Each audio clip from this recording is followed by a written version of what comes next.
الحمدللہ رب العالمین والصلاة والسلام علی سید الانبیاء والمرسلین اما بعد فاعوذ باللہ من الشیطان الرجیم بسم اللہ الرحمن الرحیم الصلاة والسلام علیک یا رسول اللہ وعلی آلک واصحابک یا حبیب اللہ الصلاة والسلام علیک یا نبی اللہ وعلی آلک واصحابک یا نور اللہ۔ مدنی چینل کے ناظرین، سلسلے میں ہمارے ساتھ مبلغین دعوت اسلامی موجود ہیں۔ ہم آج ایک موضوع لے کر آئے ہیں اور اس موضوع کو اگر ہم یہ کہیں کہ اس کا تعلق ہر شخص کے ساتھ ہے اور بڑا ہی عام موضوع ہے، جس کو اگر ہم اپنے لیے اصلاح کا ایک ذریعہ بنانے کی کوشش کریں اور جو ہمارے مبلغین ہمیں مدنی پھول دیں، طریقے بیان کریں، تو شاید ہم اپنی زندگی کو ایک اچھی زندگی بنانے میں کامیاب ہو جائیں۔ ہمارا موضوع ہے انداز زندگی۔ ایک مسلمان کا انداز زندگی کیا ہونا چاہیے؟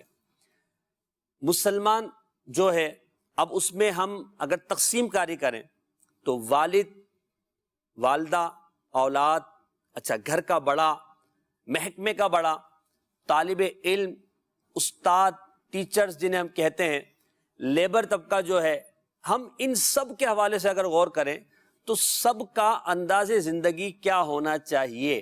تو انداز زندگی پر ہم بات کریں گے۔ میرا ایک لائف اسٹائل ہے، آپ کا اپنا لائف اسٹائل ہوگا۔ نوجوان اپنے لائف اسٹائل کو مختلف کرنا چاہتے ہیں۔ جب وہ کوئی نئی چیز دیکھتے ہیں تو ان کے دل میں خواہش ہوتی ہے کہ میرا بھی یہی انداز ہونا چاہیے۔ کوئی نئی چمکیلی گاڑی نظر آئی ہے شاہ رخ بھائی تو دل چاہتا ہے کہ میرے پاس بھی ہونا چاہیے۔ کوئی اگر اچھا گھر نظر آیا تو دل چاہتا ہے کہ میرے پاس بھی ہونا چاہیے۔ وقار بھائی کسی کی اگر دیکھی کہ یار اس کی بڑی جو ہے لوگوں میں شہرت ہے تو دل چاہتا ہے کہ میرا بھی ہونا چاہیے۔ یعنی ہم دوسروں کے لائف اسٹائل کو کاپی کرنا چاہتے ہیں۔ ہاں، لباس دیکھ لیا تو اس کو بھی چاہتے ہیں کہ گھڑی دیکھ لی تو گھڑی ہے تو موبائل ہے، تو اب جو چیزیں ہم دیکھیں تو وہ انسان چاہتا ہے کہ میرے لائف اسٹائل میں آ جائے۔ تو ایک مسلمان کا لائف اسٹائل کیسا ہونا چاہیے؟ ہمارے صحابہ کرام کا انداز کیا تھا؟ بزرگان دین نے کس طرح زندگی گزاری؟ اور پھر مبلغ اعظم صلی اللہ تعالی علیہ وآلہ وسلم جو کہ دو جہاں کے سردار ہیں، ان کا انداز زندگی کیا تھا؟ اس کو سمجھنے کی ضرورت ہے۔ انشاءاللہ اس پر گفتگو کریں گے۔ سب سے پہلے میں منیم بھائی کی طرف بڑھتا ہوں۔ منیم بھائی، ایک مسلمان کا انداز زندگی، اس کے بارے میں ہمارا قرآن مجید فرقان حمید کیا ہمیں رہنمائی کرتا ہے؟ دیکھیں، میری دل کی خواہش اپنی جگہ ہے، میں دنیا والوں کو دیکھ رہا ہوں کہ یوں ہے یوں ہے یوں ہے، مگر ہمارا قرآن ایک مسلمان کے بارے میں کیا کہتا ہے کہ اس کا انداز زندگی کیسا ہونا چاہیے؟ بسم اللہ الرحمن الرحیم۔ محسن بھائی، سب سے پہلی بات عرض کرتا چلوں کہ ہر بندہ چاہتا ہے کہ میں ایک کامیاب انسان بنوں، بھلے وہ فیملی ممبر ہے، گورنمنٹ جاب کرنے والا ہے، سبزی بیچنے والا ہے، یا ہائی لیول کا بزنس کرنے والا ہے، ہر بندہ چاہتا ہے کہ میں اپنی فیلڈ کے اندر ایک کامیاب انسان بنوں۔ ناکامی کون چاہے گا؟ ناکامی تو ناکام بندہ بھی پسند نہیں کرتا، تو ہر بندہ چاہتا ہے کہ میں کامیاب انسان بن جاؤں، ہر بندہ کامیابی کو پسند کرتا ہے۔ اب زندگی سارے گزار رہے ہیں، ایک عام انسان بھی زندگی گزار رہا ہے، ایک جو بڑا آدمی ہے جس کے پاس پیسہ بھی ہے، مال بھی ہے، سب کچھ ہے، وہ بھی زندگی گزار رہا ہے، لیکن دونوں کا زندگی گزارنے کا انداز مختلف ہے۔ ایک نیک بندہ ہے، اس کے شب و روز اللہ تبارک و تعالیٰ کی عبادت کے اندر گزرتے ہیں، زندگی تو اس کی بھی گزر رہی ہے۔ ایک بندہ جو گناہوں بھری زندگی گزار رہا ہے، گناہ کرتا رہتا ہے، گناہ پہ گناہ کرتا چلا جا رہا ہے، تو زندگی اس کی بھی گزر رہی ہے۔ زندگی دونوں کی گزر رہی ہے، لیکن انداز دونوں کا مختلف ہے، اور یہی ایک انداز ہی ہے کہ جو انداز ایک بندے کو جنت تک لے جائے گا اور ایک بندے کو جہنم میں پہنچا دے گا۔ تو اب انسان کا انداز زندگی کیا ہونا چاہیے؟ سب سے پہلی بات ایک مثال کے ذریعے سمجھاتا چلوں کہ ایک مائکرو فون ہے، اس کو ایک کمپنی والوں نے بنایا ہے، تو کمپنی والے جب کسی چیز کو بناتے ہیں نا تو اس کے ساتھ ایک چھوٹی سی کتاب رکھ دیتے ہیں، اس میں لکھا ہوتا ہے کہ اس کو اگر آپ اس طرح چلائیں گے تو یہ بہت اچھی چلے گی۔ کسی بھی چیز کے ساتھ ہم دیکھیں تو وہ ہوتا ہے، مرہم بھی ہو تو اس کا بھی ہوتا ہے کہ کس طرح لگانا آپ نے، تو اس کے ساتھ ایک کتاب ہوتی ہے، تو اس کے اندر یعنی رولز لکھے ہوتے ہیں، اصول لکھے ہوتے ہیں کہ اس کو آپ نے کیسے چلانا ہے۔ اگر آپ اس کے مطابق اس چیز کو یوز کریں گے، اس چیز کو استعمال کریں گے، تو وہ ایک اچھے خاصے عرصے تک درست چل سکتی ہے اور آپ اس سے خاطر خواہ فوائد بھی حاصل کر سکتے ہیں۔ تو اب دیکھیں کہ ایک چھوٹی سی چیز ہے جس کو کمپنی والوں نے بنایا ہے، اور وہ کمپنی والے بہتر جانتے ہیں کہ اس کو چلانا کیسے ہے۔ اب ہمیں جس نے بنایا ہے وہ رب بہتر جانتا ہے کہ ہم نے کیا کرنا ہے، ہمیں آگے کس طرح اپنی زندگی کو گزارنا کرنا ہے تو اللہ تبارک و تعالیٰ نے ہمیں پیدا فرمایا, ہمیں بنایا, تو کیا اللہ نے ہمیں ایسے ہی بھیج دیا؟ نہیں, اللہ نے بھی ایک کتاب دی ہے اور وہ قرآن کریم فرقان حمید برہان رشید ہے. اس کے اندر اللہ تبارک و تعالیٰ نے انسان کو زندگی گزارنے کے کئی رولز عطا فرمائے ہیں کہ زندگی کو گزارنا کیسے ہے. 20 مقامات پر 20 آیات کریمہ ایسی ہیں جس میں بتایا گیا انسان کو, اے انسان تو نے زندگی ایسے گزارنی ہے. کہیں فرمایا وَأَطِيعُوا اللَّهَ وَرَسُولَهُ إِن كُنتُم مُؤْمِنِينَ, اگر تم ایمان والے ہو تو اللہ کی بھی اطاعت کرو, اس کے مصطفیٰ صلی اللہ تعالیٰ علیہ وآلہ وسلم کی بھی اطاعت کرو. اب جو اللہ تبارک و تعالیٰ کی اطاعت ہے وہ تو اس کے دیے ہوئے حکم میں ہے, اس کے دیے ہوئے حکم میں ہم نے اس کی اطاعت کرنی ہے. لیکن جو رسول اللہ صلی اللہ تعالیٰ علیہ وآلہ وسلم کی جو اطاعت ہے نا, وہ 3 چیزوں کے اندر ہے. ایک آقا علیہ السلام نے جو کام کر کے دکھایا, اور دوسرا وہ جس کا آقا علیہ السلام نے حکم بیان فرمایا, اور تیسرا وہ جو کام رسول اللہ صلی اللہ تعالیٰ علیہ وسلم کے سامنے کیا گیا اور آقا نے اس سے منع نہ کیا. اچھا, آپ کی گفتگو کا اگر ہم خلاصہ یوں کریں کہ قرآن مجید فرقان حمید کی صرف اسی ایک آیت سے ہم یہ کہیں کہ قرآن نے فرمایا کہ اللہ کی اطاعت کرو, نبی پاک کی اطاعت کرو, تو ایک مسلمان کا انداز زندگی اللہ و رسول کی اطاعت والا ہونا چاہیے. کیا کہتے ہیں وقار بھائی؟ اب جب اللہ و رسول کی اطاعت والا ہونا چاہیے, جیسا انہوں نے فرمایا منیم بھائی نے کہ نبی پاک کی جو ہے اعمال میں بھی اطاعت کی جائے گی, حضور کے اقوال میں بھی جو آپ سرکار نے فرمایا, اور نبی پاک کے سامنے جو کام کیا گیا اسے منع نہیں فرمایا تو اس پر بھی نبی پاک علیہ السلام کے طریقے پر چلا جائے گا.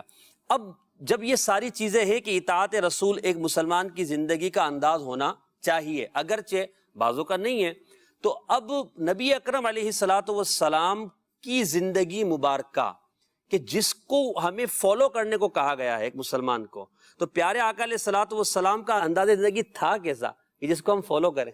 سبحان اللہ. محسن بھائی, اب یہ جو سوال ہے ظاہر ہے آپ خود سمجھتے ہیں کہ یہ اتنا طویل اپنے اندر جواب رکھتا ہے, مگر ساتھ میں آپ یہ بھی کہنا چاہتے ہیں کہ آپ ہمیں موقع زیادہ نہیں دیں گے. نہیں تو موقع ظاہر ہے یہاں پر ہے بھی نہیں اتنا, تو مختصراً کیا میں عرض کروں گا, اس حوالے سے کچھ باتیں عرض کر دیتا ہوں. جیسا کہ ہمارے منیم بھائی نے بھی بات کی کہ اللہ تبارک و تعالیٰ نے ہمیں پیدا فرمایا اور ساتھ میں احکامات بھی عطا فرمائے. دیکھیے, ایک بات ہوتی ہے تھیوری اور ایک ہوتی ہے پریکٹیکل. صحیح, تھیوری موجود ہے کہ جناب ایسے ایسے کرنا ہے, تمام چیزیں بتائی گئی ہیں, ٹھیک ہے وہ اپنی جگہ اہمیت رکھتی ہے, لیکن اس کے ساتھ ساتھ اگر پریکٹیکل ہو جائے نا تو اس کا اثر ہی کچھ اور ہوا کرتا ہے, پھر وہ زیادہ اپنے اندر اثر رکھا کرتا ہے. تو اب ہم دیکھتے ہیں کہ جناب, اور انسان کی خاصیت یہ بھی ہے کہ وہ کسی کو کاپی کرتا ہے, وہ کسی کی نقل کرتا ہے. یہ انسان کی خاصیت ہے, وہ ایسا کرتا ہے. آپ جانوروں کو لے لیں تو جانور جیسا ہے وہ ویسے ہی چلتا رہے گا, وہ کسی کی نقل نہیں کرتا, کسی کی کاپی نہیں کرتا. کوا اگر کراچی کا ہے تو وہ بھی کائے کائے کرے گا, آپ اسے دنیا پر گھما دیجئے وہ وہاں پر بھی اسی لینگویج کو بولتا رہے گا, نہ گیٹ اپ چینج کرے گا نہ لینگویج چینج کرے گا. جبکہ انسان کی خاصیت ہے کہ وہ کسی نہ کسی کو کاپی کرتا ہے. تو اللہ تبارک و تعالیٰ نے جہاں احکامات عطا فرمائے کہ یہ کرنا ہے, وہاں ان احکامات کو عملی جامع کیسے بنانا ہے اس کا عملی نمونہ بھی عطا فرمایا, اور وہ ہے میرے آقا صلی اللہ تعالیٰ علیہ وسلم کی ذات ستودہ صفات. اگر ان کی بات کو میں کنکلوڈ کروں کہ دنیاوی طور پہ بھی 3 اسٹینڈرڈ ہیں سیکھنے کے یا سکھانے کے. ایک اسٹینڈرڈ ہے سماعت سے, سن کر سیکھے, اور ایک اسٹینڈرڈ ہے پڑھ کر سیکھنا, ٹھیک ہے, اور تیسرا اسٹینڈرڈ ہے پریکٹیکل دیکھ کر سیکھنا. یہ زیادہ غالب, اور ان تینوں میں جو غالب ہے وہ دیکھ کر اللہ سیکھنا. اور رب اللہ عز و جل نے ارشاد فرمایا لقد کان لکم فی رسول اللہ اسوۃ حسنہ, بے شک تمہارے لیے رسول اللہ کی پیروی بہتر ہے. اس کے تحت علماء کرام نے بڑی زبردست باتیں ارشاد فرمائی کہ اللہ تبارک و تعالیٰ نے اپنے حبیب کو پیدا فرمایا اور ان کو زبردست اخلاق, جن کے اخلاق کی تعریف خود رب العالمین فرمایا, انک لعلی خلق عظیم. کسی کی تعریف مخلوق کرتی ہے اور کسی کی تعریف رب العالمین خود فرمائے, تو اس کی بات کیا ہوگی. تو حضور علیہ الصلوۃ والسلام کو تمام کائنات کے لوگوں کے لیے نمونہ عمل بنایا ہے. ٹھیک ہے, اب بات یہ ہوا کرتی ہے, اگر ہم غور کریں کہ انسان ٹھیک ہے کاپی کرنا چاہتا ہے, اب اس میں بات کیا ہوتی ہے, اگر کوئی حکمران ہے نا تو اپنے لیول کے بندے کو دیکھے گا کہ بھئی کوئی کامیاب حکمران تھا میں اس کو کاپی کروں. کوئی غریب آدمی ہے وہ اپنی انداز سے اپنی طبقے سے تعلق رکھنے والے فرد دیکھے گا, کوئی اقتدار والا ہے وہ اسی کو دیکھے گا, کوئی جناب بہت عبادت گزار ہے وہ دیکھے گا جناب عبادت کرنے والے کو میں دیکھوں اس کی کاپی کروں. لیکن حضور علیہ الصلوۃ والسلام کی حیات مبارکہ ایسی کمال کی ہے جسے قدرت الہیہ کا شاکار لکھا کہ آپ علیہ الصلوۃ والسلام کی ذات ایک ہے, لیکن کوئی حاکم ہو, محکوم ہو, کوئی بادشاہ ہو, صاحب اقتدار ہو یا فقیر بے نوا ہو, سب کے لیے آپ کی ذات میں نمونہ عمل موجود. سبحان اللہ. کوئی چاہے غریب موجود ہے, آپ کی ذات صلی اللہ تعالیٰ علیہ وسلم جو آپ کی ذات مبارکہ اس میں نمونہ عمل موجود ہے. ایک واقعہ مختصراً عرض کرتا ہوں. ایک مرتبہ میرے آقا علیہ الصلوۃ والسلام اپنے کاشانہ اقدس میں آرام فرمائے, اور کس انداز سے آرام فرمائے کہ جناب ایک کھجور کی چٹائی ہے, شاید وہ ہم نے تو دیکھی بھی نہیں ہوگی ہم نے, غربت کا ایک شکوہ بہت رہتا ہے کہ جناب بڑی غربت ہے، لیکن شاید کھجور کی چھٹائی پہ کبھی سونے کا اتفاق نہیں ہوا ہوگا۔ اور عالم یہ تھا کہ آپ علیہ الصلوۃ والسلام نے ایک تہبند شریف باندھی ہوئی تھی اور آپ کے جسم نازنین پر اس چٹائی کے نشانات بنے ہوئے۔ اللہ اکبر۔ حضرت فاروق اعظم رضی اللہ تعالیٰ عنہ حاضر خدمت ہو گئے اور وہاں بیٹھ گئے، اور پھر آپ علیہ الصلوۃ والسلام کا تھوڑا سا جو رکھا ہوا، تھوڑا بہت سامان جو تھا، اس کو دیکھ کر حضرت فاروق اعظم کی آنکھوں میں آنسو آ گئے، اللہ کی آنکھوں میں آنسو آ گئے۔ حضور علیہ الصلوۃ والسلام نے توجہ فرمائی، میں عمر تمہیں کس چیز نے رلا دیا، تمہیں کس چیز نے رلا دیا؟ تو عرض کی، یا رسول اللہ، ایک طرف وہ قیصر و کسریٰ ہیں، اللہ کے دشمن، وہ بڑے بڑے محلات میں حریر و ریشم کے بستروں پر آرام کر رہے ہیں، اور آپ جو وجہ تخلیق کائنات ہیں، واہ واہ، آپ کا انداز یہ ہے کہ آپ اس انداز سے آرام فرمائیں کہ جسم پر چٹائی کے نشانات ہیں۔ تو میرے آقا علیہ الصلوۃ والسلام نے جو جملہ ارشاد فرمایا نا، اگر کوئی غریب جس اپنی غربت کا شکوہ رہتا ہے، اور ہم دیکھتے ہیں معاشرے میں پائی جانے والی کافی برائیوں کا عذر جو ہے وہ اس غربت کو بنایا جا رہا ہوتا ہے، جی رشوت کیوں لے رہے ہو، کیا کریں جی، پورا نہیں ہوتا، تو بیوی بچوں کے لیے حالات بڑے خراب ہیں تو اس لیے ہی کر رہے ہیں، اور بہت ساری خرابیوں کی آپ جڑ اس کو دیکھ سکتے ہیں کہ غربت کو اس نے شکوہ اور عذر بنایا ہوا ہوتا ہے۔ حضور علیہ الصلوۃ والسلام نے ارشاد فرمایا، اے عمر، تم اس بات پر کیا خوش نہیں ہو کہ ان کے لیے دنیا ہو اور ہمارے لیے آخرت؟ واہ واہ واہ، کیا بات، ہمارے لیے کیا بات۔ آخرت۔ تو اس بات کو اگر بندہ سمجھ لے گا نا، جس کے پاس اگر غربت موجود ہے، یعنی اگر انداز زندگی کے بارے میں آپ نے جو گفتگو کی، اس بات سے یوں سمجھا جائے کہ بندہ صرف اسی ایک بات کو لے لے کہ ہمارے لیے دنیا نہیں، ہمارے لیے آخرت، اور ان کے لیے جن کو ہم اپنا آئیڈیل بنانا چاہ رہے ہیں، حالانکہ وہ ہمارا آئیڈیل آصف بھائی نہیں، ہمارا آئیڈیل تو نبی پاک صلی اللہ علیہ وسلم کی ذات ہے۔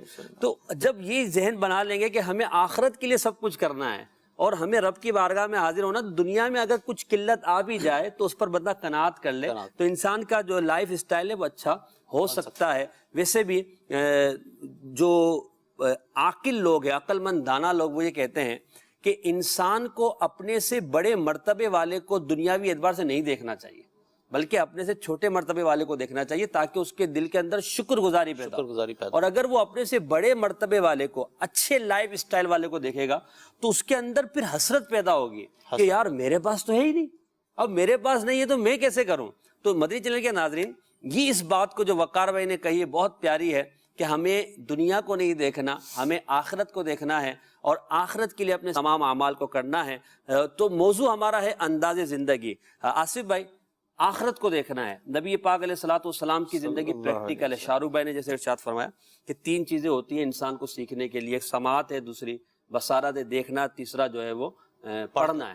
تو اب وہ دیکھ کر، تو نبی پاک علیہ الصلوۃ والسلام کے جو صحابہ تھے، انہوں نے نبی پاک علیہ الصلوۃ والسلام کی گفتگو سنی بھی تھی، پیارے آقا علیہ الصلوۃ والسلام سے قرآن مجید سنا بھی تھا، حضور پاک علیہ الصلوۃ والسلام کی پوری زندگی کو دیکھا بھی تھا، اور بعض چیزوں کو انہوں نے پڑھا بھی تھا، جو قرآن پاک کی جو تختیاں تھی یا جو احادیث لکھی گئی تھی، ان تینوں چیزوں کو دیکھا تھا۔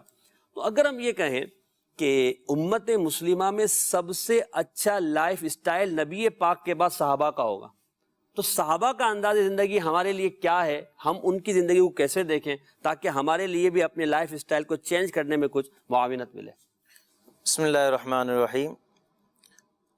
قرآن مجید میں اللہ تعالیٰ ارشاد فرماتا ہے فَإِنْ آمَنُوا بِمِثْلِ مَا آمَنْتُمْ بِهِ فَقَدِ اهْتَدَوْا۔ رب کریم نے صحابہ کرام کو خطاب فرمایا ہے کہ اے میرے نبی کے صحابہ، کہ اگر لوگ تمہاری اتباع کریں گے، تم جیسا ایمان لائیں گے، فَإِنْ آمَنُوا بِمِثْلِ مَا آمَنْتُمْ بِهِ فَقَدِ اهْتَدَوْا، پھر انہیں ہدایت ملے گی، صحیح، یہ تب کامیاب ہوں گے۔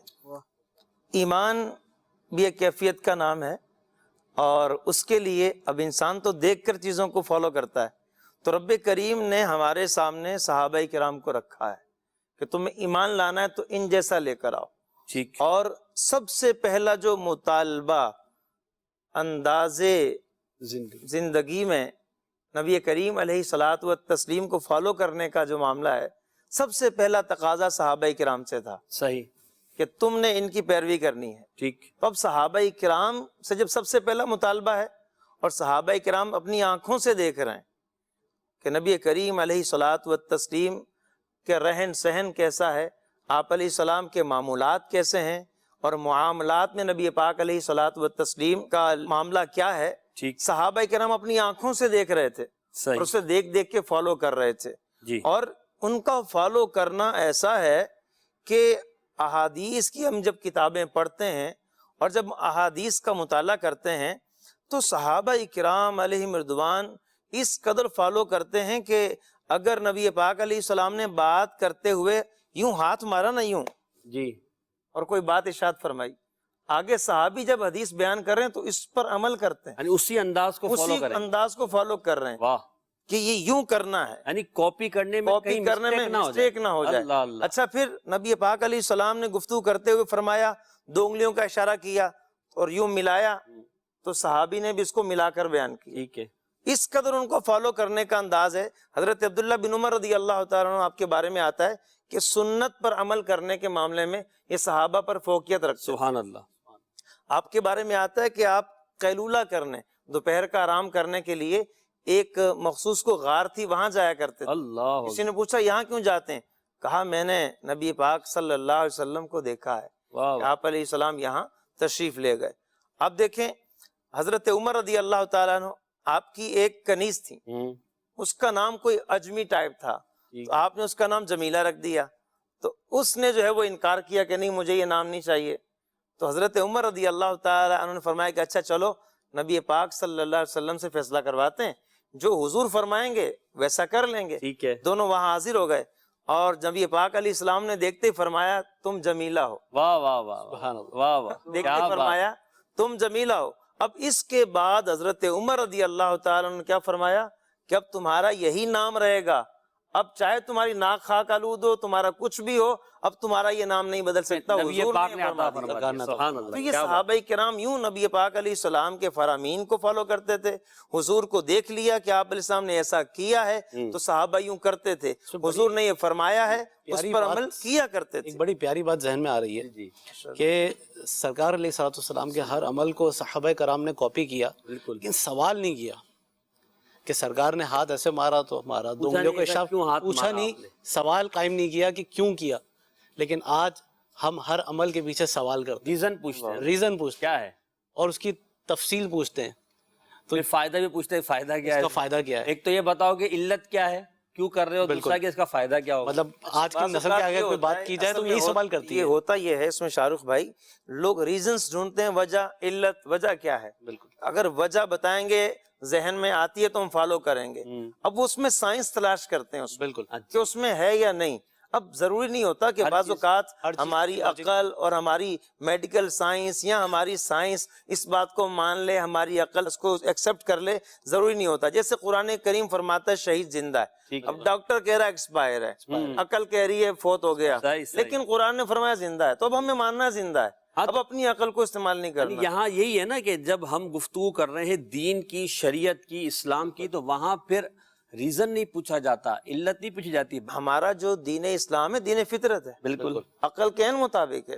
لیکن مسئلہ یہ ہے کہ ہماری عقل ابھی اتنی بڑی نہیں ہوئی کہ اس میں حکمت آ سکے, یا وہ حکمت ہم سے ابھی تک پوشیدہ ہے, ہم اس تک پہنچ نہیں سکے. اس میں حکمت ایک نہیں سینکڑوں حکمتیں ہوں گی, لیکن ہماری عقل اتنی بڑی نہیں ہے کہ اس میں وہ آ سکے, یا ابھی اس تک ہماری عقل پہنچی نہیں ہے. تو اس لیے وہی بات جو آپ فرما رہے کہ آمنا وصدق, ہم نے مان لینا ہے اور اپنے انداز زندگی کو ویسا ہی کرنا ہے جیسا کہ ہمارا دین, ہماری شریعت کہہ رہی ہے. شاہ رخ بھائی, ہم انداز زندگی پر گفتگو کر رہے ہیں, اب ہم تھوڑا سا دنیاوی اعتبار سے بھی بات کرتے ہیں.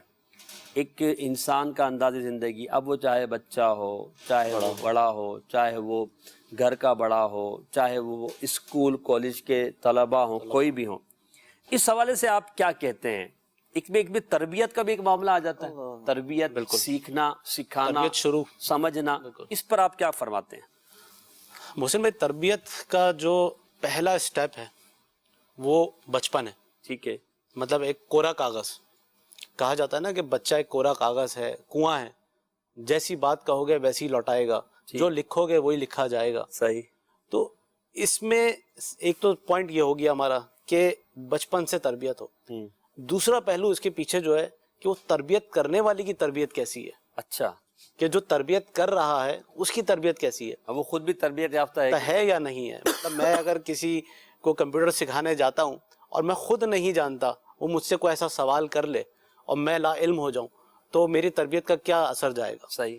مطلب ایک چھوٹا سا ایک فرضی حکایت میں بیان کر دیتا ہوں سمجھنے کے لیے اس کو، کہ ایک بزرگ کے پاس ایک شخص اپنے 5 سالہ بچے کو لے کر گیا کہ حضور اس کو اپنے شاگردی میں لے لیجئے، اس کی تربیت فرمائیے.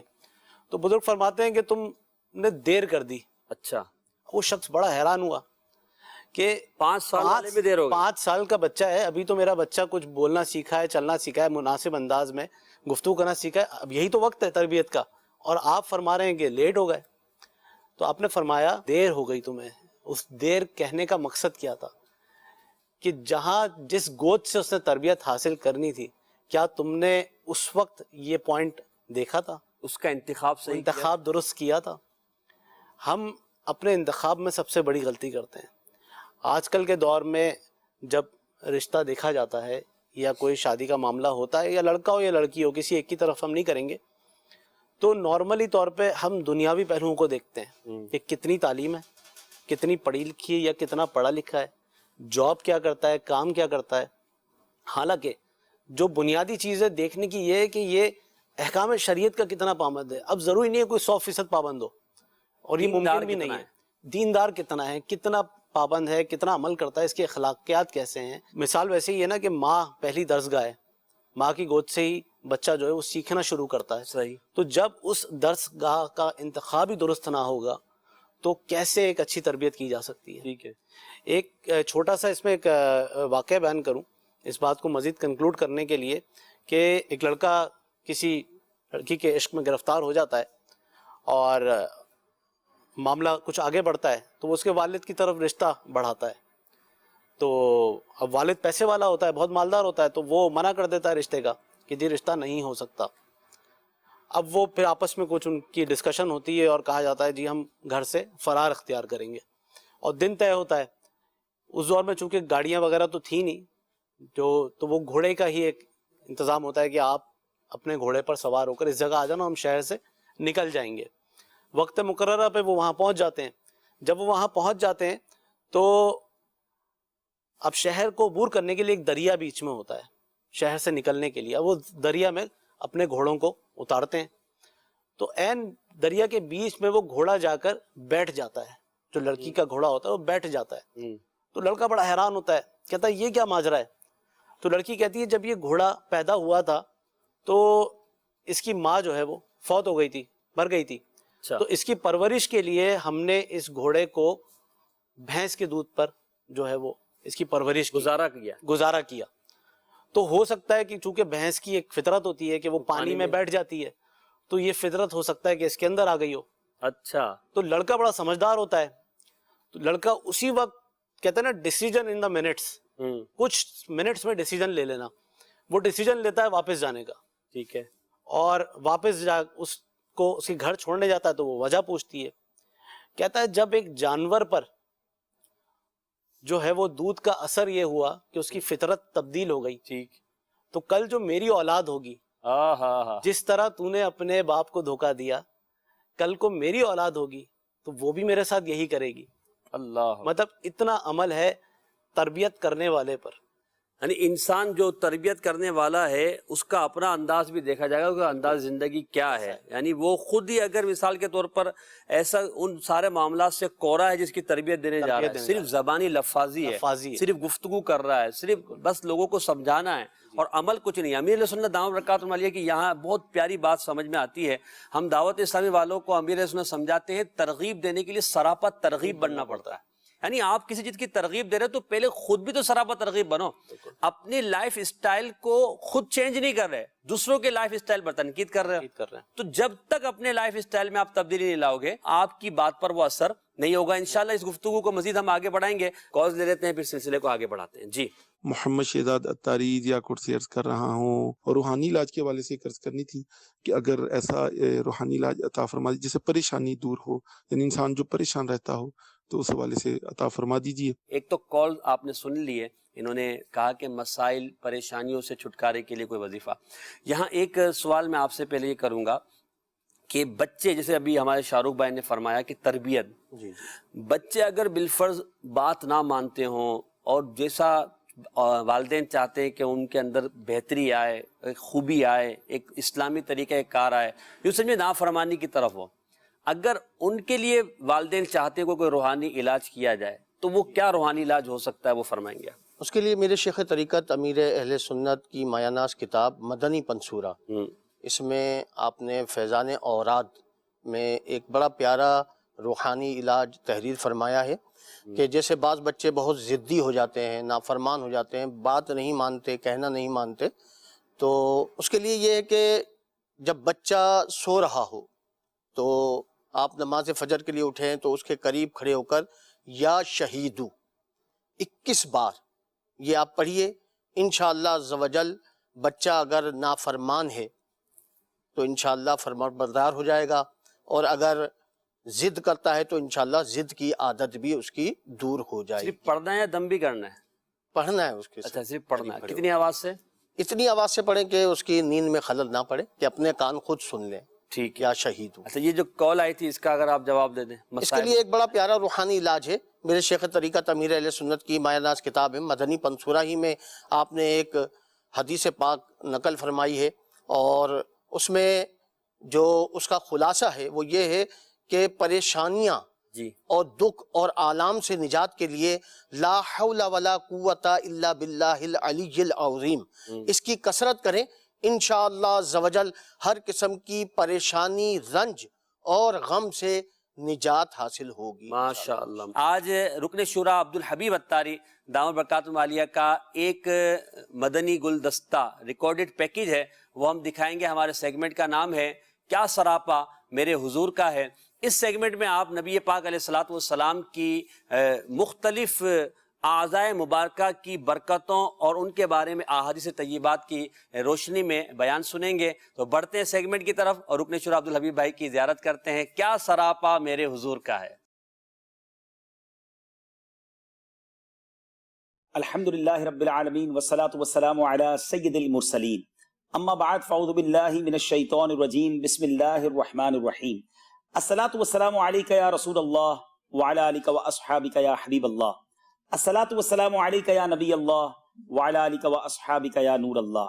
مدنی چینل کے ناظرین، آج ایک ایسا خوبصورت سیگمنٹ ہم ریکارڈ کرنے کے لیے جمع ہوئے ہیں، اور کچھ چیزوں کو کرنے کا لطف ہی بہت آتا ہے، کیونکہ بات کرنی ہے پیکر حسن و جمال کی، بات کرنی ہے آقائے دو جہان کی، بات کرنی ہے رب کے حبیب کی، جن کی وجہ سے یہ کائنات بنائی گئی، جو وجہ تخلیق کائنات ہے، reason of the all creation. میرے آقا مدینے والے مصطفیٰ صلی اللہ تعالی علیہ وسلم کا ذکر کرنا ہے۔ ناظرین ایک بار پھر سیگمنٹ کیا سراپا میرے حضور کا ہے، اور آج بات کرنی ہے نبی پاک کے رخ روشن کی، میرے آقا کے چہرہ انور کی۔ سبحان اللہ سبحان اللہ، یہ وہ چہرہ تھا ناظرین جس کو غیر مسلم جب دیکھتے تھے تو وہ کہنے پہ مجبور ہو جاتے تھے کہ یہ کسی جھوٹے کا چہرہ نہیں ہے۔ یہ وہ چہرہ تھا جس کو دیکھ کر صحابہ اپنا سب کچھ قربان کرنے کے لیے تیار ہو جاتے تھے۔ یہ وہی چہرہ ہے جس کے بارے میں بی بی عائشہ صدیقہ رضی اللہ تعالی عنہا کہتی ہیں کہ رات کا آخری پہر تھا، میں کچھ اپنے کمرے میں بیٹھ کر سی رہی تھی، چراغ گل ہو گیا، سوئی ہاتھ سے گر گئی۔ ذرا سوچئے ناظرین، اندھیری رات میں جب لائٹ نہ ہو اور سوئی گر جائے تو اٹس کوائٹ امپاسبل، کیسے تلاش کی جا سکتی ہے؟ مگر آپ کہتی ہیں اتنے میں میرے آقا مدینے والے مصطفیٰ صلی اللہ تعالی علیہ وسلم کمرے میں تشریف لائے، آپ کے چہرے سے اتنا نور نکلا کہ میں نے اپنی وہ گم شدہ سوئی آپ کے چہرے کے نور سے تلاش کر لی۔ کیا چہرہ تھا، کیا نور تھا، سبحان اللہ سبحان اللہ۔ ایک بار حضرت جابر بن سمورہ رضی اللہ تعالیٰ عنہ کہتے ہیں چاندنی رات تھی، 14ویں رات کا چاند تھا۔ ذرا سوچئے ناظرین، کسی صحرا میں، کسی میدانی علاقے میں آپ نے دیکھا ہوگا تارے اور چاند بڑے خوبصورت نظر آتے ہیں، بڑا کلیئر نظر آتے ہیں۔ کہتے ہیں 14ویں رات کا چاند تھا اور میں گھر سے باہر آیا، میں نے دیکھا نبی پاک علیہ الصلوۃ والسلام جلوہ فرما ہے، میں نے پیارے آقا علیہ الصلوۃ والسلام کو دیکھا، پھر 14ویں رات کے چاند کو دیکھا، پھر پیارے آقا علیہ الصلوۃ والسلام کو دیکھتا، پھر 14ویں رات کے چاند کو دیکھتا، ایک بار پھر نبی پاک علیہ الصلوۃ والسلام کو دیکھا اور پھر 14ویں رات کے چاند کو دیکھا۔ حضرت جابر بن سمورہ کے الفاظ ہیں، واللہ میرے آقا 14ویں رات کے چاند سے زیادہ حسین ہے۔ سبحان اللہ سبحان اللہ۔ حضرت شہنشاہ سخن مولانا حسن رضا خان صاحب علیہ رحمت الرحمان کمال کی بات لکھتے ہیں نا، ایسا تجھے خالق نے طرح دار بنایا، آقا یوسف کو تیرا طالب دیدار بنایا، کونین بنائے گئے سرکار کی خاطر، کونین کی خاطر تمہیں سرکار بنایا۔ نبی پاک کے پیارے چہرے کی بات ہو تو قلم رضا کیسے خاموش رہ سکتا ہے؟ سیدی اعلیٰ حضرت تو کمال کی بات لکھتے ہیں، اس چہرہ انور کو کیسے قرآن سے بیان کرتے ہیں۔ آپ لکھتے ہیں کاف گیسو ہا دہن یا ابرو آنکھیں عین صاد، کاف ہا یا عین صاد، ان کا ہے چہرہ نور کا۔ کیا بات ہے میرے آقا علیہ الصلوۃ والسلام کے چہرہ انور کی۔ اسی حسین چہرے کو دیکھ کر میرے آقا کے صحابی حضرت حسان بن ثابت جو آقا کے دربار کے نعت گو تھے، کیا شاندار شعر لکھا، آج بھی سنے تو ایمان تازہ ہو جاتا ہے۔ آپ لکھتے ہیں وَأَحْسَنُ مِنْكَ لَمْ تَرَ قَطُّ عَيْنٌ وَأَجْمَلُ مِنْكَ لَمْ تَلِدِ النِّسَاءُ خُلِقْتَ مُبَرَّأً مِنْ كُلِّ عَيْبٍ كَأَنَّكَ قَدْ خُلِقْتَ كَمَا تَشَاءُ۔ اگر اس شعر کی ترجمے کو پڑھ لیا جائے، معنی سمجھ لیے جائیں تو ایمان تازہ ہو جاتا ہے۔ آپ کہتے ہیں آقا وَأَحْسَنُ مِنْكَ لَمْ تَرَ قَطُّ عَيْنٌ، آقا آپ جیسا حسین میری آنکھ نے دیکھا ہی نہیں ہے۔ وَأَجْمَلُ مِنْكَ لَمْ تَلِدِ النِّسَاءُ، حضور آپ جیسا جمال والا، آپ جیسا حسین کسی ماں نے جنا ہی نہیں ہے۔ خلقت مبرأ من کل عیب، اللہ نے آپ کو سارے عیبوں سے پاک پیدا کیا ہے۔ کأنک قد خلقت کما تشاء، حضور آپ کو تو رب نے ایسا بنایا ہے جیسا آپ چاہتے تھے، آپ کی رضا کے مطابق بنایا گیا ہے۔ باتیں تو بہت ساری ذہن میں آ رہی ہیں ناظرین، اور نبی پاک کی بات ہو، آقا کی خوبصورتی کی بات ہو تو پھر کیسے سلسلہ جلدی ختم کیا جا سکتا ہے؟ مگر چونکہ مختصر سا سیگمنٹ ہے، پیارے آقا کے مبارک چہرے کی بات ہونی ہے، آئیے اب میں آپ کو پیارے آقا کا مبارک چہرہ دکھنے میں کیسا تھا، مورخین نے، شارحین نے، محدثین نے، سیرت نگاروں نے پیارے آقا کے چہرہ انور کو کن الفاظ کے ساتھ بیان کیا، اس کی کچھ جھلک بیان کرتا ہوں۔ پیارے آقا علیہ الصلوۃ والسلام کا جو مبارک چہرہ، روئے مبارک تھا، جو جمال الہی کا آئینہ اور انوار تجلی کا مظہر تھا، پر گوشت اور کسی قدر گول تھا۔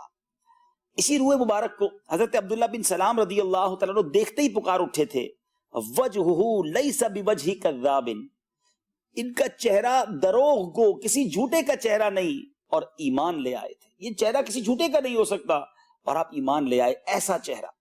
حضرت برہ بن عازب رضی اللہ تعالیٰ عنہ فرماتے ہیں کہ رسول اللہ صلی اللہ علیہ وسلم لوگوں سے بڑھ کر خوبرو اور خوش خو تھے۔ سبحان اللہ۔ حضرت ہند بن ابی حالہ بیان فرماتے ہیں کہ پیارے آقا علیہ الصلوۃ والسلام کا چہرہ مبارک 14ویں رات کے چاند کی مانند چمکتا تھا۔ یعنی سب نے اپنے اپنے طور پر تشبیہ دینے کی کوشش کی، ورنہ سچی بات یہ ہے کہ آقا کے چہرے کے مقابلے میں کوئی مثال بنتی ہی نہیں ہے۔ جو رب کا حبیب ہو، جو نبیوں کا بھی سردار ہو، جو فرشتوں کا بھی آقا ہو، جو عرش کا مہمان بنے، رب جسے اپنا دیدار کرائے اور جس کو دیکھ کر لوگ مسلمان ہو جائیں، صحابہ اپنا سب کچھ قربان کرنے کے لیے تیار ہو جائیں۔ بے شک حضرت یوسف علیہ الصلوۃ والسلام کا دیدار کر کے مصر کی عورتوں نے اپنی انگلیاں تو کاٹ ڈالی، مگر میرے آقا کے حسن زیبا کی کیا بات ہے۔ بریلی کے تاجدار سے پوچھتے ہیں اور وہ لکھتے ہیں، حسن یوسف پہ کٹی مصر میں انگشت زنا، سر کٹاتے ہیں تیرے نام پہ مردان عرب۔ آخر میں یہ دعا کرتے ہیں، یا رب وہ چہرہ انور، وہ جلوہ جانا جس نے بھی دیکھا وہ جان دینے کے لیے تیار ہو گیا، اپنا سب کچھ قربان کرنے کے لیے تیار ہو گیا۔ اے میرے مالک وہ جلوہ ہمیں معلوم ہے، آج بھی عام ہے، خوش نصیبوں کو آج بھی میرے آقا کا جلوہ نصیب ہوتا ہے، خواب میں دیدار مصطفیٰ کرتے ہیں۔ اور حدیث پاک کا مضمون ہے، جس نے مجھے خواب میں دیکھا وہ مجھے بیداری میں بھی دیکھے گا، اور میں اس کی قیامت کے دن شفاعت کروں گا۔ آئیے مل کر اپنے رب سے دعا کرتے ہیں کہ رب کریم ہمیں بھی یہ سعادت نصیب فرمائے۔ اے کاش کبھی ایسا بھی ہو خواب میں میرے، اے کاش کبھی ایسا بھی ہو خواب میں میرے، ہوں جس کی غلامی میں وہ آقا نظر آئے۔ انشاءاللہ اس سیگمنٹ میں نبی پاک علیہ الصلوۃ والسلام کے حلیہ مبارک کا تذکرہ کرتے رہیں گے، کچھ عشق رسول کی باتیں کرتے رہیں گے۔ کاش یہ تڑپ بڑھتی رہے دیدار مصطفیٰ میں، اے کاش ہمیں رونا آتا رہے، درود پاک کی کثرت کرتے رہیں، اور کبھی ہم پر بھی کرم ہو جائے۔ اس شعر پر اپنے سلسلے کو اختتام کرتے ہیں، دیدار کی بھیک کب بٹے گی منگتا ہے امیدوار آقا، دیدار کی بھیک کب بٹے گی منگتا ہے امیدوار آقا، آنکھوں میں چمک کے دل میں آ جا، اے شمع جمال مصطفیٰ۔ صلو علی الحبیب صلی اللہ تعالی علی محمد صلی اللہ علیہ وسلم۔ صلی اللہ تعالی علی محمد صلی اللہ علیہ وسلم۔ حضور کے وجہ زیبا کے بارے میں گفتگو ہو رہی تھی اور بڑے خوبصورت انداز میں رکن شورا ذکر فرما رہے تھے۔ اللہ تعالی ہمیں نبی پاک علیہ الصلوۃ والسلام کے چہرہ انور کی زیارت عطا فرما دے، مرنے سے پہلے ایک مرتبہ خواب میں زیارت ہو جائے اور پیارے آقا علیہ الصلوۃ والسلام کے چہرہ مبارکہ کو ہم دیکھ لیں اور اسی چہرہ مبارکہ کے نور سے ہماری قبر کاش منور ہو جائے، آمین بجاہ نبی الامین صلی اللہ تعالی علیہ وسلم۔ اچھا، یہاں موجود تمام مبلغین سے میں عرض کروں گا کہ زندگی گزارنے میں ہم اگر دیکھتے ہیں تو ایک ہے بچپن، پھر ہے لڑکپن، اس کے بعد ہے جوانی اور اس کے بعد ہے بڑھاپا۔ بچپن میں بچوں کی تربیت کس انداز سے کی جائے کہ ان کا انداز زندگی بہتر ہو جائے، اس پر آپ کلام فرمائیں۔ میں اس پر آپ کو سب سے پہلے تو یہ بات عرض کروں کہ امام دہلوی نے مسند الفردوس میں امام ابو شیخ کے حوالے سے ایک روایت نقل کی ہے۔ آپ فرماتے ہیں کہ بیتن لا سبیان فیہ لا برکت فیہ، اللہ اکبر، کہ جس گھر میں بچے نہ اس میں برکت نہیں ہوتی۔ اوہ، تو امام نجم الدین الغزی رحمۃ اللہ تعالی علیہ آپ نے اس کی وضاحت یہ کی کہ کامل برکت نہیں ہوتی، ٹھیک ہے، یہاں ظاہری برکت نہیں ہوتی، تو بچے جو ہیں گھر کی برکت ہیں۔ صحیح ہے، پھر نبی کریم صلی اللہ تعالی علیہ وسلم کا معاملہ کہ نبی کریم علیہ السلام بچوں کے ساتھ انتہائی پیار سے، شفقت سے اور بہت زیادہ مزاح والے انداز سے پیش آتے تھے۔ سبحان اللہ۔ اب وہ بچہ جب بہت چھوٹا ہوتا ہے اس کو زیادہ شفقت کی ضرورت ہوتی ہے، پھر تھوڑا بڑا ہو جائے گا تو پھر شفقت کا انداز بدل جاتا ہے۔ تو چھوٹے بچوں کے ساتھ ان کا انداز نبی پاک علیہ السلام کا الگ رہا، پھر تھوڑے بڑے ہو گئے ان کے ساتھ الگ رہا۔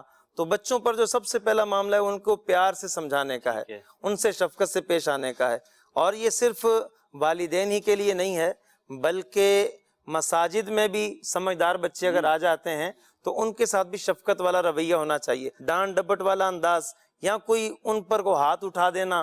اب بچے کو مسجد سے ڈانٹ پڑ گئی یا کوئی اس نے کھری کھری سن لی یا کوئی اس نے جو ہے وہ تھپڑ کھا لی، ہو سکتا ہے کہ دوبارہ کبھی مسجد نہ آئے۔ بچے پڑھنے سے اور سننے سے کم سیکھتے ہیں، دیکھنے سے زیادہ سیکھتے ہیں، تو لہٰذا ہمیں بچوں کے انداز زندگی کو تبدیل کرنے کے لیے اپنا انداز زندگی جو ہے وہ تبدیل کرنے کی سب سے بڑی راہ کام ہے کہ اگر میں اور آپ جو ہے وہ یا والدین ہیں یا جو بھی سرپرست ہیں یا اساتذہ ہیں اسکول میں، ٹیچرز ہیں، وہ خود کوئی کام کر رہے ہیں اور اس چیز سے بچوں کو منع کر رہے ہیں، تو اب منع کرنا وہ فائدہ نہیں دے گا۔ بچے آپ کو کام کرتا دیکھیں گے تو وہ اس میں آپ کو فالو کریں گے۔ صحیح۔ اگر ہمارے ہاں جو ہے وہ چینل چل رہا ہے، ہم بچے کو کہتے ہیں کہ نہیں فلمیں ڈرامے نہیں دیکھو، گانے باجے نہیں دیکھو، لیکن گھر میں چل رہا ہے، میوزک چل رہا ہے، تو بہرحال بچہ جو ہے وہ اسے فالو کرنا جو ہے وہ شروع بچے گا کیسے جب گھر میں خود ہو رہا ہے تو اس میں کیا کریں؟ اسی طریقے سے نماز کے اندر یہاں تک کہ بزرگان دین نے فرمایا کہ گھر کے اندر بھی نماز پڑھے، بلکہ مردوں کو فرمایا کہ سنتیں گھر میں ادا کریں، نوافل گھر میں ادا کریں، گھر کو اس اعتبار سے ویران نہ کریں کہ خواتین تو پڑھ رہی ہیں، مرد بھی پڑھیں، کہ بچے ان کے ساتھ کم از کم جو ہے وہ پڑھیں، کہ چھوٹے بچے جن کو مسجد لانا منع ہے لیکن وہ گھر میں کس طرح پڑھیں گے؟ تو کم از کم والد اگر گھر میں سنت قبلیہ جو ہے وہ پڑھے گا تو بچے اس کے ساتھ جو ہے وہ کھڑے ہو جائیں گے، اس کے ساتھ جو ہے وہ پڑھ لیں گے، نماز جو ہے وہ پڑھ لیں گے۔ مجھ سے نے بڑی پیاری مثال دی اور اس مثال پہ ایک مثال جوائن کروں گا کہ آم کے درخت سے آم ہی نکلے گا، ہاں، آم کے درخت سے امرود نہیں نکلے گا یا کیلا نہیں نکلے گا۔ مطلب جو آپ نے کرنا ہے وہی اپنے بچے کی آپ تربیت کر رہے ہیں پریکٹیکلی۔ اگر آپ کہتے ہیں کہ جی میں وہ کام کروں اور میرا بچہ نہ کرے تو یہ ممکن نہیں۔ میں سگریٹ بھلے پیوں، بچہ نہ پیے، مجھے برا لگے بھلے کھاؤں، بچہ لیکن سب سے پہلے مجھے چھوڑنی پڑے گی۔ اور آج کل تو اس کے اوپر اسٹڈی بھی چل رہی ہے، باقاعدہ ریسرچ ہو رہی ہے کہ بچوں کی تربیت کس طرح سے کی جائے۔ پہلے تو یہ ہوتا تھا کہ بچے جب تربیت کا انداز یہ ہوتا تھا صرف ان سے اسکول کے بارے میں پوچھ لیا یا ان کو جو ہے وہ کھیل کے معاملے میں کھیلنے دیا، ٹھیک ہے، کھیلو، اپنا وقت اپنے کھلونوں میں گزارو۔ لیکن اس وقت ٹرینڈ چینج ہو رہا ہے، اس وقت ٹرینڈ یہ چینج ہو رہا ہے کہ بچوں کے اندر ہمدردی کا عنصر پیدا کیا جائے، ٹھیک، کیونکہ بچے کے اندر بچپن سے اس کو احساسات کو سمجھنے کا جب عنصر پیدا کیا جائے گا تو یہی چیز بڑے ہو کے ڈیولپ ہوگی۔ صحیح، وہی بچہ رحم دل بھی ہوگا، وہی بچہ دوسروں کی مدد کرنے والا بھی ہوگا۔ ایک ہوتی ہے سمپتھی اور ایک ہوتی ہے ایمپتھی۔ ٹھیک، دونوں کا معنی اردو میں آپ دیکھیں گے تو ہمدردی ہی ہے، ٹھیک ہے، لیکن دونوں کی نوعیت تبدیل ہے۔ وہ کیسے؟ سمپتھی بیسیکلی ہوتا یہ ہے کہ کوئی شخص بیمار ہے یا بظاہر کسی مصیبت میں گرفتار نظر آئے اور آپ اس سے ہمدردی کریں تو یہ سمپتھی کہلاتی ہے۔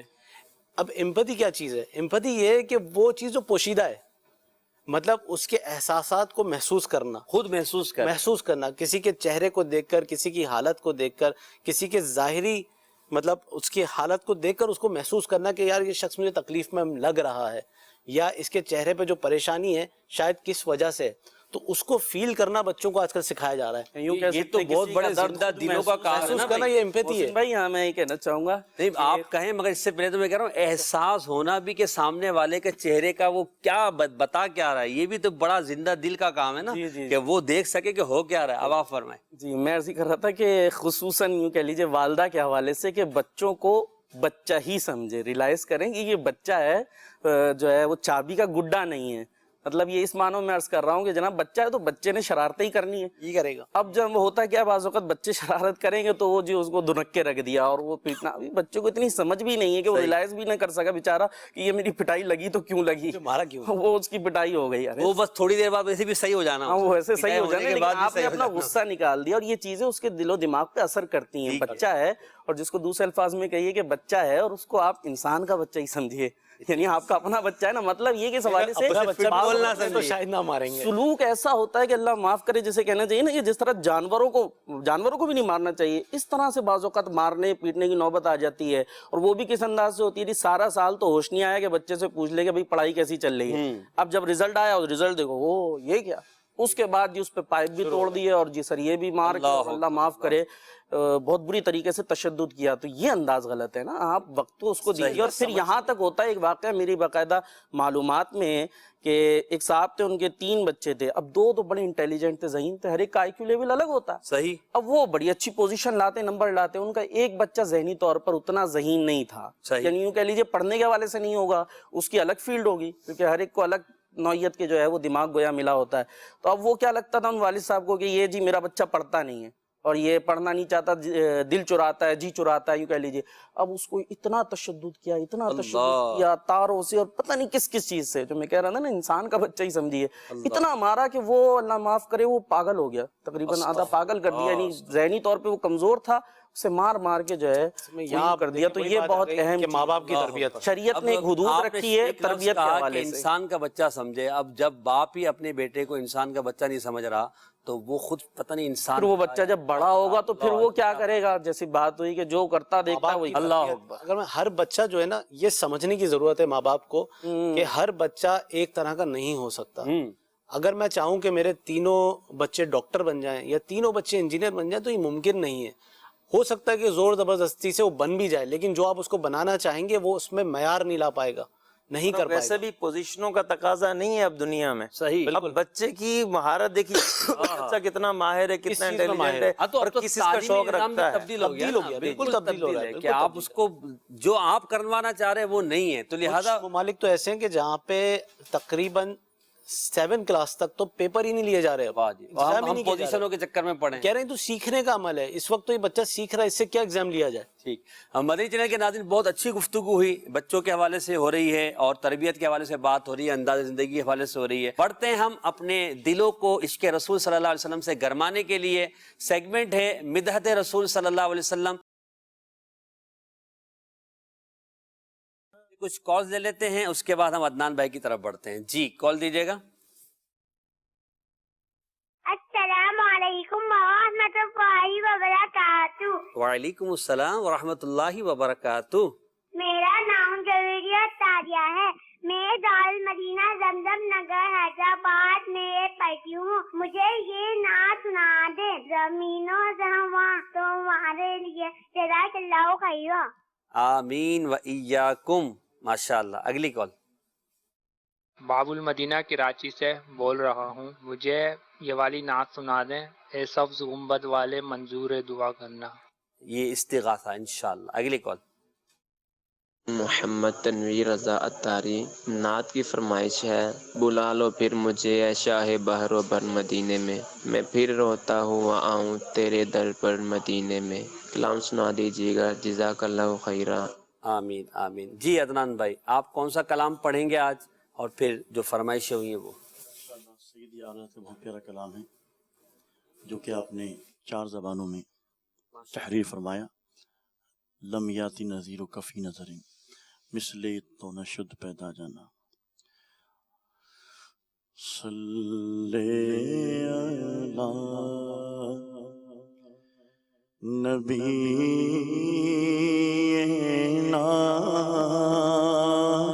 صلی علی محمد صلی علی شفیعنا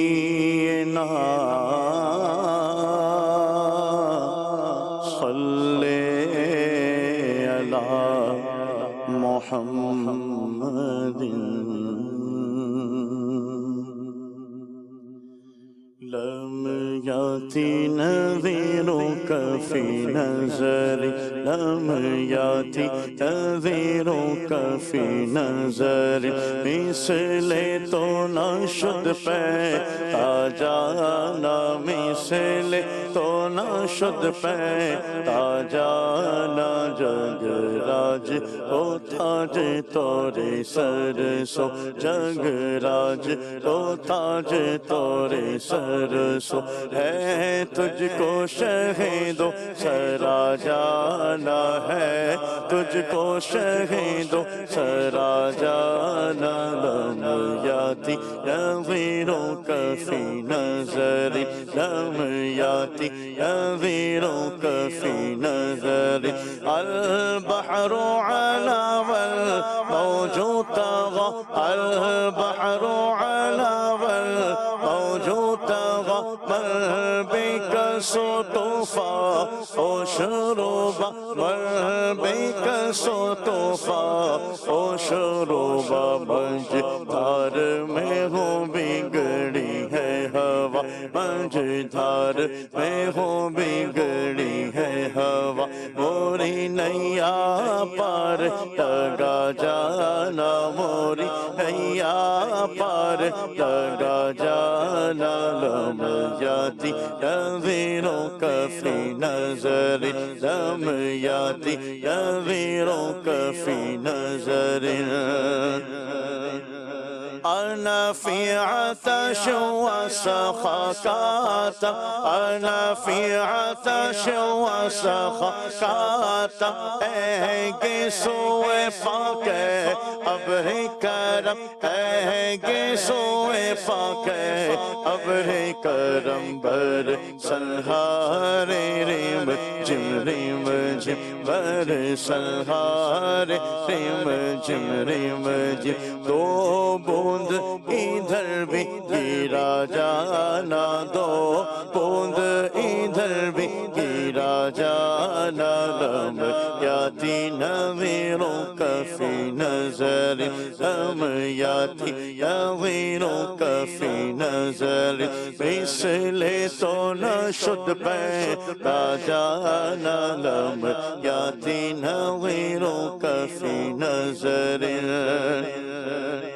الروح فداك فزد حرقا الروح فداك فزد حرقا يكشل دیگر بر زرعشقا يكشل دیگر بر زرعشقا مورا تلمن دل سب پھوک دیا مورا تلمن دل سب پھوک دیا مورا تلمن دل سب پھوک دیا یہ جان بھی پیارے جلا جانا یہ جان بھی پیارے جلا جانا لم یاتی نذیروں کا فی نظری لم یاتی نذیروں کا فی نظری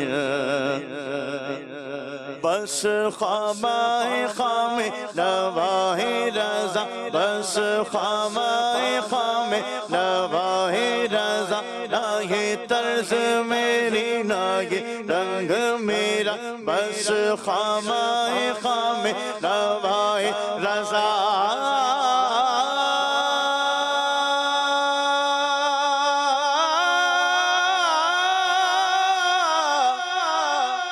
نواہ رضا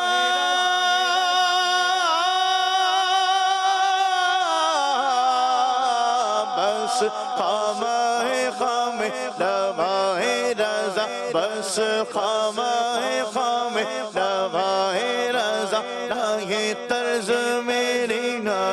رنگ میرا، نہ یہ طرز میری، نہ یہ رنگ میرا، میرے شاد احبا ناطق تھا ارشاد احبا ناطق تھا، ناچار سراغ پڑا جانا، ناچار سراغ پڑا جانا، لم یاتی نویروں کفی نظر، لم یاتی نویروں کفی نظر، مثل تو نہ شد پیدا جانا۔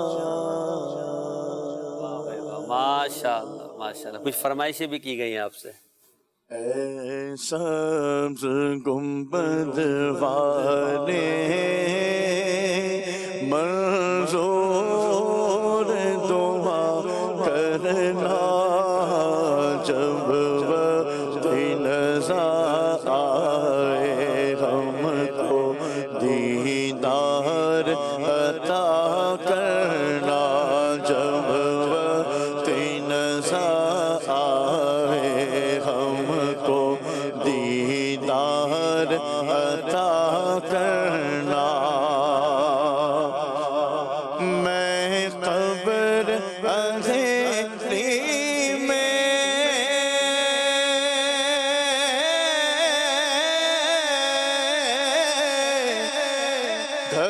گھبراؤں گا جب تنہا، میں قبر اندھیری میں گھبراؤں گا جب تنہا،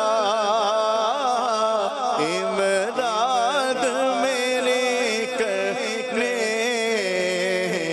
آ جانا میرے آقا، امداد میری کرنے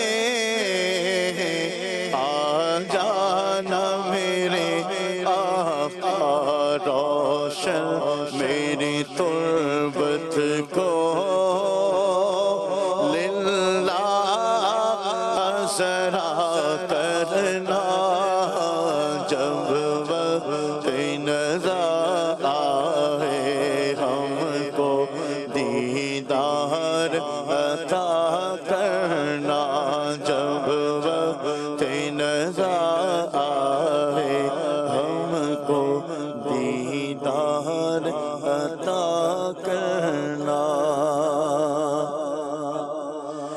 بلا لو پھر مجھے ہے شاہ بحروں بر مدینے میں پھر روتا ہوا تیرے در بر مدینے میں پھر روتا ہوا تیرے در بر مدینے میں پہنچوں کوئے جانا میں غریبا جا کسی لاچا گرا دے، کاش مجھ کو شوق تڑپا کر مدینے میں گرا دے، کاش مجھ کو شوق تڑپا کر مدینے میں، مدینے جانے والوں جاؤ جاؤ فی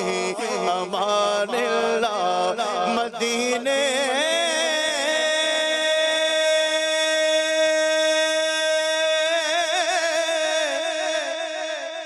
مدینے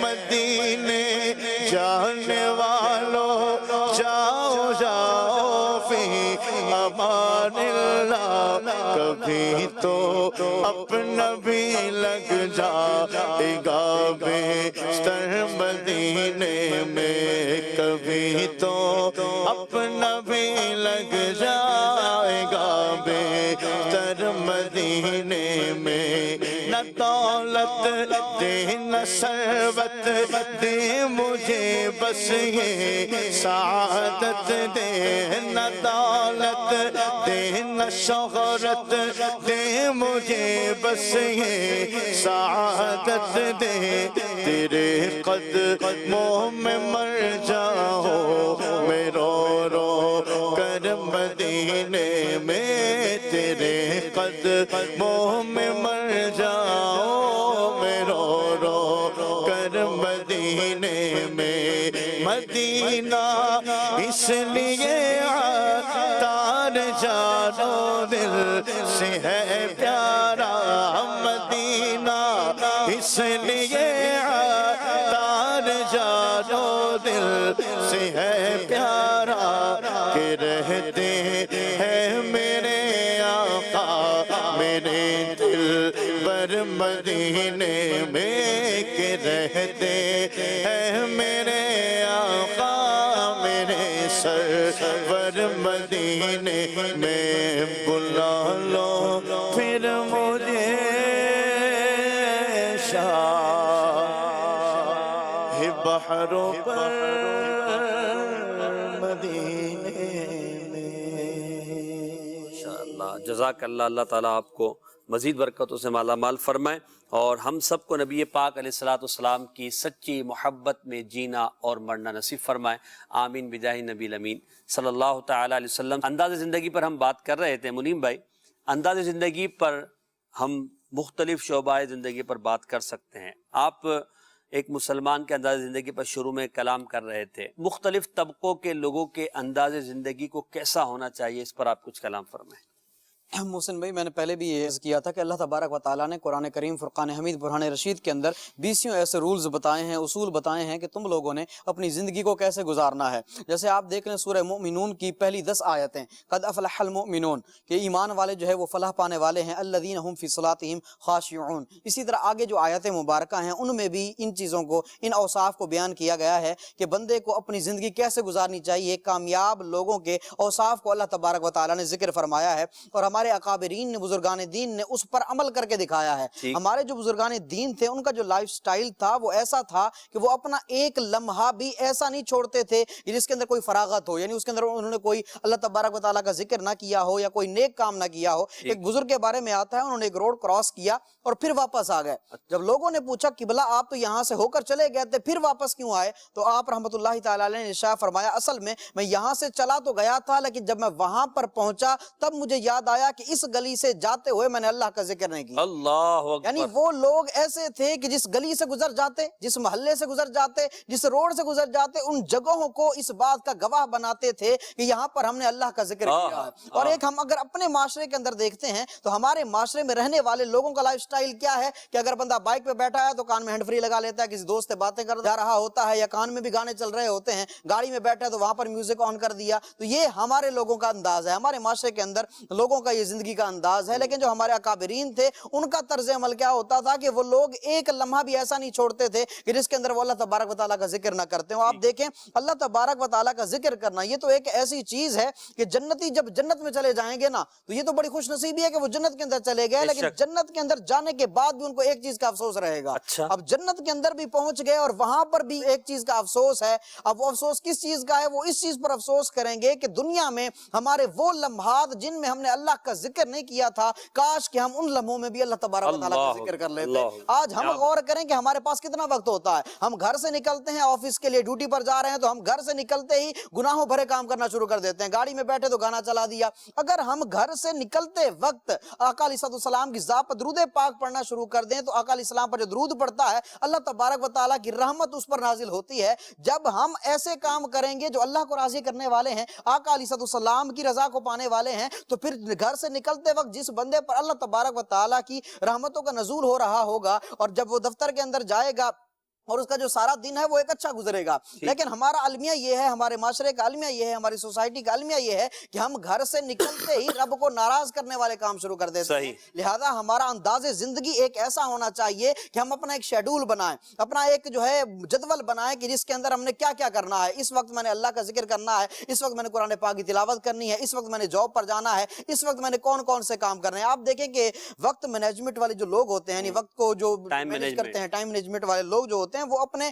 لوگوں کو ایک دنیاوی اعتبار سے بتا رہا ہوں, وہ لوگوں کو کیا دیتے ہیں, ایک فارمولا دیتے ہیں کہ تم لوگوں نے اپنے وقت کو کیسے گزارنا ہے. ان میں سے ایک فارمولا یہ بھی ہے, کلوز اینڈڈ کوسچن, یعنی کم وقت میں آپ نے کم سوال کرنا ہے. اگر کوئی آپ کو مل گیا ہے نا, تو اس سے آپ نے پوچھنا ہے ہاں بھی تمہارا نام کیا ہے. ایک ایسا سوال کریں کہ وہ فوراً جواب دے دے, کوئی زیادہ اس کی لمبی چوڑی تقریر نہ کرنی پڑے. آپ اگر کسی کے پاس گئے, اس سے نام پوچھیں گے, نام بتا دے گا, سٹی کا نام پوچھیں گے, آپ کو شہر کا نام بھی بتا دے گا. ایسا سوال نہ کریں کہ جس کے جواب میں وہ آدھے گھنٹے کی تقریر کر دے. مثال کے طور پہ اور سنائیں کیا چل رہا ہے آج کل, تو اس کے جواب میں وہ 1 گھنٹے کی بھی تقریر کر سکتا ہے, آدھے گھنٹے کی بھی تقریر کر سکتا ہے. تو یہ دنیا کے اعتبار سے ہے, یہ دنیا والے فارمولا دے رہے ہیں. لیکن ہمارے صحابہ کرام, ہمارے اکابرین, انہوں نے بھی زندگی کو پلان کیا ہے, انہوں نے بھی زندگی یعنی آپ اگر ہم آپ کی بات کو یوں سمجھیں کہ آپ یہ کہنا چاہ رہے ہیں آج مدنی چینل کے ناظرین کو اور ہم سب کو, خدا کے لیے اپنا جدول بنا لو, انشاءاللہ آپ کی زندگی میں ایک لطف آئے گا اور ایک آپ کو آسانی اور بہت کچھ بہتری آپ کو انشاءاللہ ملے گی. علی بھائی, میں آپ سے یہ کہوں گا کہ آپ یہ ارشاد فرمائیے کہ ہمارے معاشرے میں لائف اسٹائل اسی کا اچھا سمجھا جاتا ہے جس کے پاس مال ہے, جس کے پاس گاڑی ہے, جس کے پاس بنگلہ ہے. تو کیا قناعت اور جو مل گیا اس پر صبر کر لینا اور اسی کے مطابق زندگی گزار لینا, یہ بھی کوئی لائف اسٹائل ہے کیا جس سے ہم شاید دور ہیں؟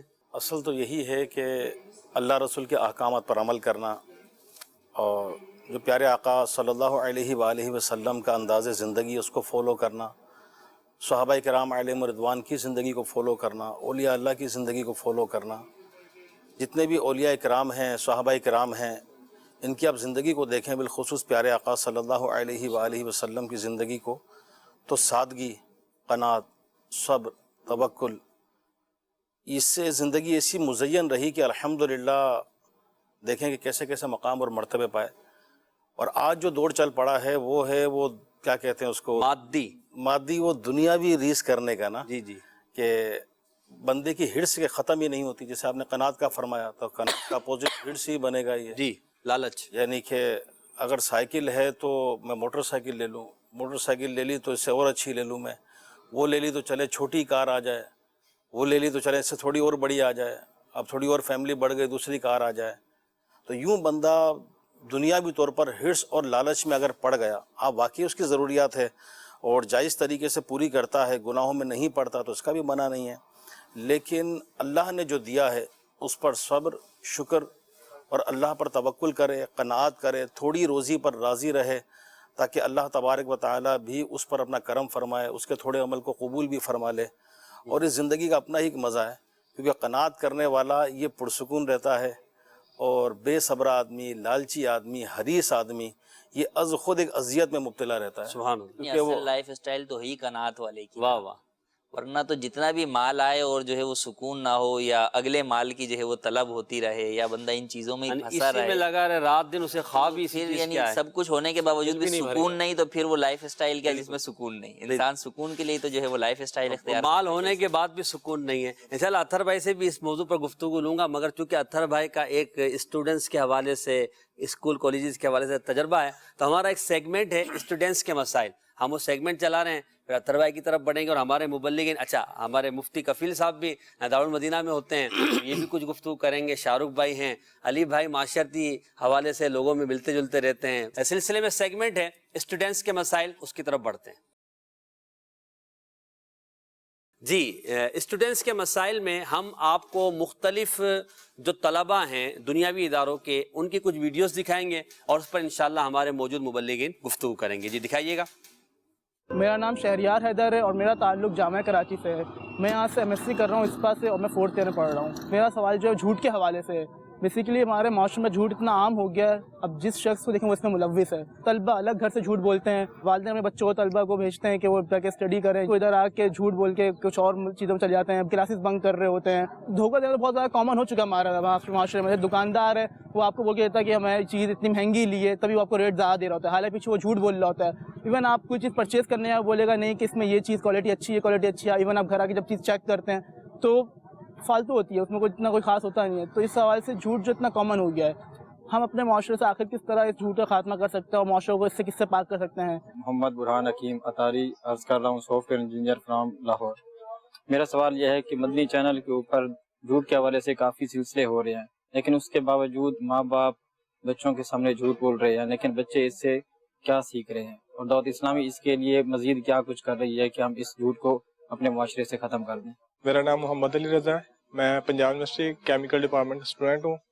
میں نے مدنی چینل پہ سنا ہے کہ سچ بولنا چاہیے اور جھوٹ سے پرہیز کرنی چاہیے, لیکن میں نے اکثر دیکھا ہے کہ یونیورسٹی میں ہم اور ہمارے دوسرے فیلوز چھوٹی چھوٹی بات کو چھپانے کے لیے اکثر جھوٹ بول جاتے ہیں. تو میرا کوشچن یہ ہے کہ ہم کس طرح مطلب جھوٹ بولنے سے پرہیز کر سکتے ہیں اور سچ بولنے کی ترغیب حاصل کر سکتے ہیں. میرا نام عبد الرحمان بیگ ہے, میں فائنل ایئر کا اسٹوڈنٹ ہوں, پیٹرولیم انجینئر ڈپارٹ کا. تو ایک چیز جو مجھے بہت آج کل پرابلم دیتی ہے وہ جھوٹ کی, کہ ہمارے پاس جھوٹ اتنا عام ہو گیا, اسٹوڈنٹ جھوٹ بول رہے ہیں, ہم جب باہر نکل رہے ہیں ہر بندہ ہی جھوٹ پہ مبنی یہ دنیا بن گئی ہے نا, کہ جھوٹ کے بغیر کوئی کام ہی نہیں ہوتا. تو میرا یہ سوال ہے کہ جھوٹ کی اسلام میں کیا حیثیت ہے اور ہمیں اس میں کیا جھوٹ سے نقصانات ہیں ہمیں نا؟ اطہر بھائی, دو باتیں جو میں ان کی گفتگو سمجھ سکا. چھوٹی چھوٹی باتوں پہ جھوٹ بولتے ہیں اور جھوٹ کے بغیر کام نہیں ہے, کیا فرماتے ہیں؟ صرف چھوٹی چھوٹی باتوں پہ جھوٹ نہیں بولتے, بڑی بڑی باتوں پر بھی جھوٹ بولتے ہیں. تو جب جھوٹ ہے تو وہ چھوٹا ہو یا بڑا ہو, یقیناً وہ جھوٹ ہی ہے. بالکل. اور یہ باطل ہے. اللہ تبارک و تعالیٰ اور اس کے پیارے حبیب صلی اللہ علیہ وبارک وسلم کا ناپسندیدہ ترین عمل ہے. اور قرآن کریم میں تو جھوٹے کے متعلق لعنت کا حکم فرمایا گیا ہے کہ جھوٹوں پر اللہ تبارک و تعالیٰ کی لعنت ہے.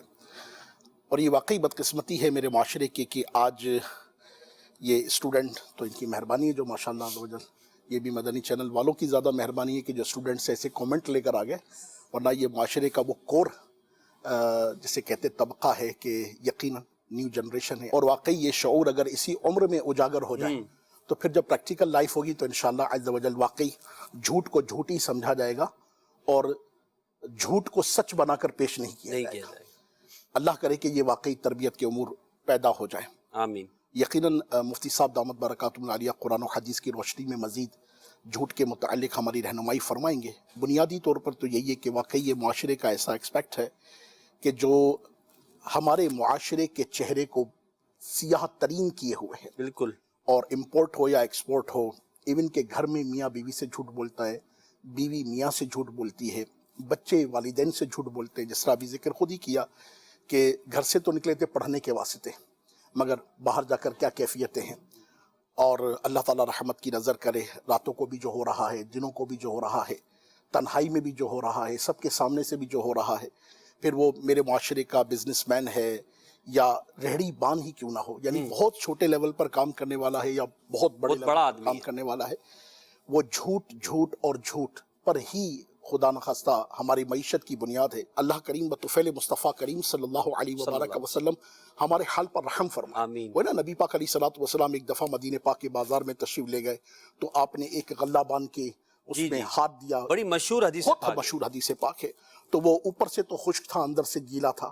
تو نبی پاک علیہ الصلوۃ والسلام نے جب اپنا مبارک ہاتھ ڈالا, مفہوم عرض کر رہا ہوں پورے واقعے کا, سرکار علیہ الصلوۃ والسلام نے ارشاد فرمایا یہ کیا ہے کہ اندر سے یہ گیلا ہے باہر سے خشک ہے. تو آقا علیہ الصلوۃ والسلام نے اس عمل کو ناپسند فرمایا اور آپ نے ارشاد فرمایا کہ یہ دھوکہ دینے والا ہم میں سے نہیں ہے. اور آپ دیکھیں یہ حضور علیہ الصلوۃ والسلام کی یہ حدیث, میں کہتا ہوں کہ دنیا بھر کی معیشت, بالخصوص میں وطن عزیز کی بات کرتا ہوں, وطن عزیز کے تمام اکونومکس, وطن عزیز کے تمام جس قدر معیشت دان ہیں, جس قدر معیشت کے پہلوؤں پر غور کرنے والے ہیں, میں عرض کر رہا ہوں اسٹاک ایکسچینج والے ہوں یا وہ بڑی بڑی بزنس ہبز ہوں, وہ سب کے سب غور کریں کہ ہم بددیانتی اور جھوٹ کے معاملے میں کہاں کھڑے ہیں. ہم کیا دکھاتے ہیں, کیا بتاتے ہیں, کیا بھیجتے ہیں, سیمپل کیا جاتا ہے, امپلیمنٹ کیا ہو رہا ہوتا ہے, اور آرڈر کس چیز کا پکڑا ہوتا ہے, اور ڈیلیوری کیا چیز ہو رہی ہوتی ہے.